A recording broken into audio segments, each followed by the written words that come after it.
Hi, kindly introduce yourself.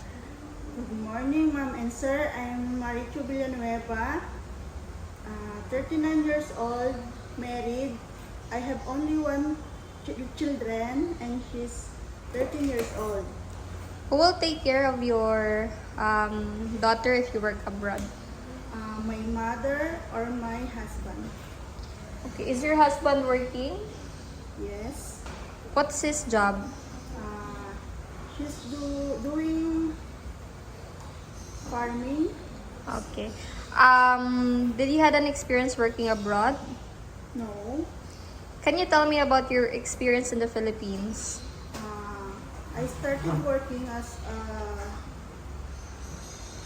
nanny or housekeeping.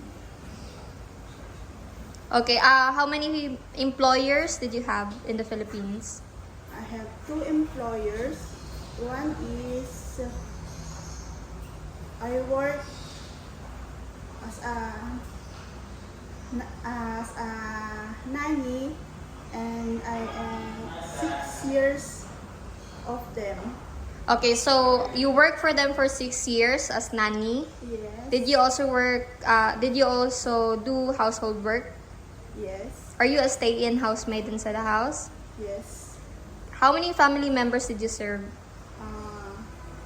I serve 4, And and the other one I serve 5. okay, for the first employer, there were 4 members. Second employer, 5 members. Yes. For the first employer, was there a small child?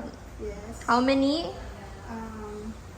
There are 2, a Okay. newborn baby and 5 years old. Okay, and you were the one who's taking care of the newborn baby and the 5 years old? Yes. Okay. For the second employer, how many kids? There are 2 kids. Okay. How old? They are 10 years old and 4 years old. And you also took care of them? Yes. Okay.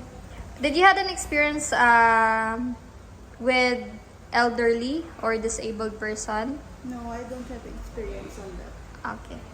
If you work in Malaysia, what do you prefer to take care? I prefer newborn baby or children. Okay. And how many day off would you like to have? Once a week. Okay. You understand that during rest day, you won't be allowed to go outside alone. Yes.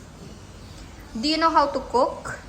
I know how to cook, but it's a Filipino foods. But I'm willing to learn and to be trained. Okay. Do you have any allergies in food? No. With pets, do you have any allergy? No. Are you willing to work to an employer who has pet inside the house? Yes. Okay, since this is your first time working abroad, what will you do if in case you miss your child or you miss your family? I just called them during